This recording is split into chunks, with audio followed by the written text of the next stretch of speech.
प्यारे बच्चों, इस वीडियो में हम यहाँ पर देखने वाले हैं क्या, क्लास 9 की मैथमेटिक्स गणिता मंजरी का चैप्टर 8 की एक्सरसाइज सेट 8.2 का क्वेश्चन नंबर 2 यहाँ पर हम पूरा सोल्व करने वाले हैं नोट्स बनाते हुए। क्वेश्चन 2 हमको बोल रहा है बिच टर्म ऑफ एपी। बिच का मतलब होता है कि कौन सा टर्म है एपी का, है ना। हमको यहाँ पर एक अरिथमेटिक प्रोग्रेशन यहाँ पर दी गई है, एपी दी गई है 21, 18, 15, ये आगे बढ़ते जा रही है। तो ये जो आपकी एपी है, ये जो आपकी यहाँ पर सीक्वेंस आपको जो दिया गया है, यहाँ पर जो आपको प्रोग्रेशन दी गई है, इस प्रोग्रेशन का कौन से नंबर का टर्म -81 है। क्वेश्चन ये पूछ रहा है बिच टर्म, बिच मतलब कौन सा टर्म -81 है। जैसे कि पहला टर्म 21 है, दूसरा टर्म 18 है, तीसरा टर्म 15 है। तो इस तरीके से आगे चलेंगे, तीसरा, चौथा, 5 बार, 10 बार, 20 बार। तो कौन से नंबर पर -81 टर्म आएगा या नहीं आएगा। तो -81 इस एपी का कौन सा टर्म है। आपको सवाल नहीं समझना, आपको मेथड समझना है। मेथड यदि आपको समझ में आ गई तो उसके बाद फिर आपको कोई भी प्रश्न क्यों ना आए, आप उसको कर लोगे। क्वेश्चन आगे बोल रहा है also is 0 a term of this AP. क्या जीरो भी इस एपी का कोई टर्म हो सकता है। आपको यहां पर ये चेक करके बताना है। Give reason for your answer, और आपको रीजन भी देना है। तो कॉपी निकाल लीजिए, नोट्स बनाना चालू कर दीजिए, इसको हम समझेंगे। अब चलिए, सबसे पहले यहां पर हम डालेंगे सॉल्यूशन। सबसे पहले हम आप लेंगे गिवन, GIVEN। गिवन का मतलब होता है हमको यहां पर क्या गिवन है क्वेश्चन में। तो हमको क्वेश्चन में यहां पर गिवन है क्या, एपी। हमको यहां पर एपी क्या दी गई है, हमको यहां पर एपी गिवन है क्या, 21। एपी यहां पर हमारी 21 के बाद 18, फिर 15, डैश। इस तरीके से हमारी एपी यहां पर आगे बढ़ रही है। ठीक है, हमको यहां पर चेक करके बताना है कि -81 इस एपी में है भी या नहीं। मतलब कि इधर आगे बढ़ेंगे तो -81 इस सीक्वेंस में, इस एपी में आएगा भी या नहीं आएगा। हमको यहां पर ये भी बताना है। वीडियो बन रहा है और देख लेता हूं। चलो, वीडियो हमारा चकाचक बन रहा है बिल्कुल। हमको चेक करके बताना है कि -81 इस एपी में आएगा भी या नहीं आएगा। तो उसके लिए हम क्या करेंगे, चलिए सबसे पहले देखो, ये जो एपी है, इस एपी में जो पहला वाला टर्म होता है इसको हम बोलते हैं फर्स्ट टर्म, है ना। यहां लिख देंगे हम फर्स्ट टर्म। फर्स्ट टर्म जो होता है उसको हम ए से शो करते हैं, ए इक्वल। तो इस एपी का पहला टर्म, जो फर्स्ट टर्म है वो क्या है, फर्स्ट टर्म को हम ए से शो करते हैं। तो इसका फर्स्ट टर्म ए है आपके यहां पर कितना, 21।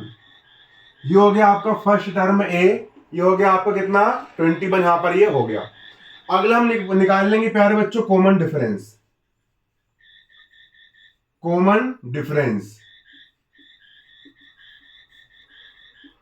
कॉमन डिफरेंस कैसे निकालते प्यारे बच्चों, कॉमन डिफरेंस डी निकालने, कॉमन डिफरेंस को हम डी से शो करते हैं। तो इस एपी का यदि हमको कॉमन डिफरेंस निकालना है तो कॉमन डिफरेंस निकालने का बहुत आसान तरीका होता है, सेकेंड टर्म में से फर्स्ट वाले टर्म को माइनस कर दो तो आपका कॉमन डिफरेंस डी का वैल्यू निकल जाता है। सेकेंड टर्म आपका यहां पर कितना है, 18 है। सेकेंड टर्म हो गया आपका 18, इसमें से पहला टर्म हो गया आपका 21। सेकेंड टर्म 18 में से फर्स्ट टर्म 21 को मैंने यहां माइनस कर दिया तो कॉमन डिफरेंस डी का वैल्यू निकल जाएगा। चलिए कितना आएगा, 21 माइनस का है, 18 प्लस का है, घट जाएगा। 21 में से 18 गया, बड़ी संख्या में छोटी संख्या घटती है, तो 21 में से 18 गया, कितना बचेगा, 18, 19, 21, 3 बचा, 3। अब 21 बड़ा है कि फिर 18 बड़ा है, 21 बड़ा है, बड़ी संख्या के सामने माइनस का चिन्ह है तो इसके सामने भी यहां पर माइनस का चिन्ह यहां पर आ जाएगा। तो कॉमन डिफरेंस डी का मान आ कितना, -3। अब हमको चेक करके बताना है कि क्या -81 इस एपी का कोई टर्म है या नहीं। हमको चेक करना है तो हम मान लेंगे कि माना भैया, जैसे कि ये पहला टर्म, दूसरा टर्म, थर्ड टर्म, चौथा टर्म, पांचवा। तो इस प्रकार से एनवे नंबर का nth नंबर का टर्म -81 है, हम ये मान लेंगे, है ना। यहां लिखेंगे हम क्या, लेट बी मतलब कि हमने अपने तरफ से मान लिया लेट बी -81। इसने बोला कि विच टर्म, कौन सा टर्म है -81, इसने ये पूछा। हमने मान लिया लेट बी कि भैया nth टर्म इज -81। हमने अपने तरफ से यहां पर ये मान लिया कि भैया कि nवे नंबर का, nth नंबर का जो टर्म है वो हमारा क्या है, nth नंबर का जो हमारा टर्म है वो क्या है, -81 है। ये हमने इसको मान लिया। अब nth नंबर का टर्म हमने -81 मान लिया, तो इसीलिए Tn हो जाएगा आपका -81। ठीक है। अब एपी का जर्नल फॉर्मूला लगा देंगे हम, है ना जीईए, जर्नल टर्म ऑफ एपी, है ना। ठीक है ना, जर्नल टर्म ऑफ एपी के जर्नल टर्म का फॉर्मूला क्या होता है प्यारे बच्चों, जर्नल टर्म का फॉर्मूला होता है Tn equal a plus bracket में n-1 इंटू डी। ये होता है एपी के अर्थमेटिक प्रोग्रेशन के जर्नल टर्म का फॉर्मूला। आपको याद रख लेना, Tn इक्वल होता है a plus n-1 into D. इस फॉर्मूले में हम यहां पर वैल्यू पुट कर देंगे। Tn की वैल्यू क्या है, Tn की वैल्यू ये देख सकते हो, Tn की वैल्यू है -81, तो Tn की वैल्यू रख देंगे -81। इक्वल का हो गया इक्वल, a की वैल्यू क्या है, a देखो, a यहां पर आपका है 21, a 21 है, a रख दिया मैंने यहां पर 21, प्लस का हो गया प्लस, n-1 का हो गया n-1, d यहां पर कितना है, तो हमने d की वैल्यू निकाल दी, d यहां पर आपका है माइनस का 3, तो d रख देंगे यहां पर हम कितना, d रख देंगे -3। -81 का हो गया -81, बराबर के इस तरफ 21 जो है वो प्लस में है, उसको इस तरफ लाएंगे तो 21 हो जाएगा माइनस में, इक्वल का हो गया इक्वल। अब इस ब्रैकेट में -3 का मल्टीप्लाई होगा, तो माइनस प्लस -3 इंटू n का हो गया आपका 3n, इसका मल्टीप्लाई इससे कर दिया, इसका मल्टीप्लाई इससे भी होगा, तो minus into minus multiply minus, minus multiply minus हो जाएगा आपका प्लस, 3 मल्टीप्लाई 1, 3 वन हो जाएगा आपका यहाँ पर 3। अब ये भी माइनस वाला, ये भी माइनस वाला, तो गणित का रूल बोलता है कि भाई हमेशा माइनस माइनस वाली संख्या को हम ऐड करते हैं, प्लस करते हैं, सम करते हैं, और माइनस का चिन्ह आता है। तो 1 और 1 हो गया आपका 2, 8 और 2 हो गया आपके यहाँ पर 10, माइनस माइनस यहाँ पर चिन्ह जाएगा यहाँ पर माइनस का। इसके बाद बराबर के इस तरफ 3 जो है वो प्लस में है, उसको बराबर के इस तरफ लाएंगे तो 3 भी माइनस का हो जाएगा, बराबर का बराबर, माइनस का माइनस, 3n का हो गया आपका 3n। अब 102 माइनस का है और 3 माइनस का है, तो माइनस माइनस वाली संख्या हमेशा प्लस होती है, जुड़ती है, और चिन्ह आता है माइनस का।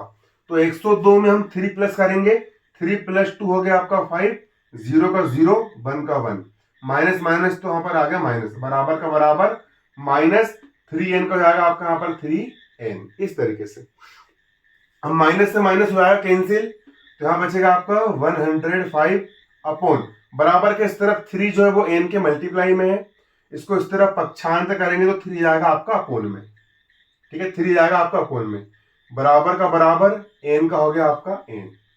अगली स्टेप में n का हो गया आपका n बराबर, डिवाइड कर देंगे, 105 को 3 से डिवाइड करेंगे। कैसे करेंगे, 3 का टेबल पढ़ो, 3 वन जा 3, 3 का टेबल ऐसा पढ़ो कि 10 से आगे ना बढ़े, तो 3 3 जा 9।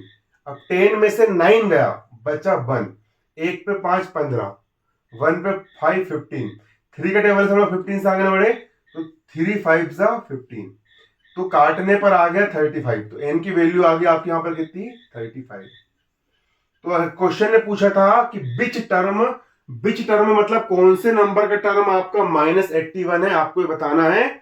तो भैया 35वें नंबर का, n की वैल्यू आ गई 35 नंबर का जो टर्म है वो आपका -81 है। जैसे कि पहला, दूसरा, तीसरा, चौथा, पांचवा, छठवां, आगे बढ़ते जाएंगे। ये जो आपकी एपी दी गई है 1 2 3 4 5 6 7, आगे बढ़ते जाएंगे तो 35 नंबर पर जो टर्म आएगा वो आपका आएगा -81। यहां पर हम लिख देंगे आंसर।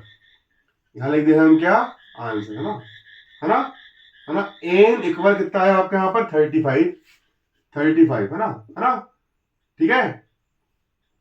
35 है ना टर्म, TERM टर्म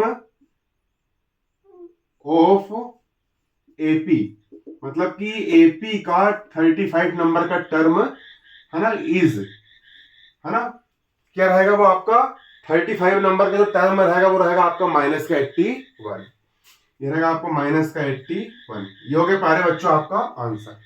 आया आपको समझ में कि -81 जो है वो आपके 35वें नंबर का क्या रहेगा टर्म रहेगा। चलिए अब क्वेश्चन को हम यहाँ पर आगे भी देखते हैं। क्वेश्चन आगे यहाँ पर हमको क्या बोल रहा है, इसमें से एक चीज यहाँ पर हमसे और पूछा है, इतना आप कॉपी में नोट कर लीजिए। क्वेश्चन ने पूछा है is 0 a term of this AP, क्या 0 भी इस एपी का कोई टर्म है। तो चलिए इसके बाद हम 0 को भी चेक कर लेंगे, ठीक है ना। अब हम किसको चेक कर लेंगे, 0 को भी यहां पर हम क्या कर लेंगे, चेक कर लेंगे, ठीक है। तो इतना आपने उतार लिए, कॉपी में नोट कर लिए, चलो इसके आगे है ना। अब 0 को भी यहां पर हम चेक करेंगे,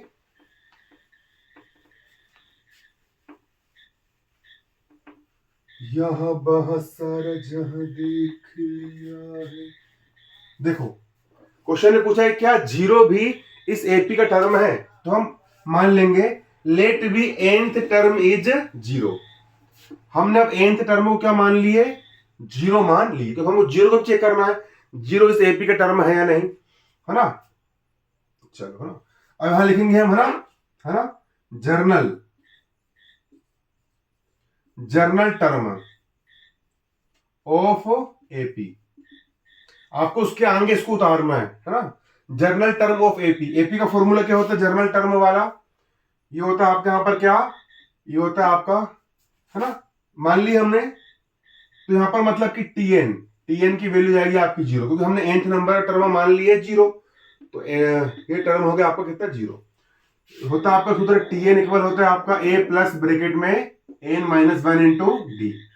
अब टीएन की वैल्यू क्या है, टीएन की वैल्यू आपके यहां पर 0 है, टीएन की वैल्यू रख देंगे 0 बराबर का बराबर, ए की वैल्यू क्या है, ए की वैल्यू आपके यहां पर 21 है, ए की वैल्यू रख दिया मैंने 21, रख दिया मैंने ए की वैल्यू 21। इसके बाद प्लस का हो जाएगा प्लस, n-1 का हो गया n-1, डी की वैल्यू क्या है प्यारे बच्चों, डी कॉमन डिफरेंस है आपका -3, तो डी की वैल्यू रख देंगे यहां पर हम कितनी -3,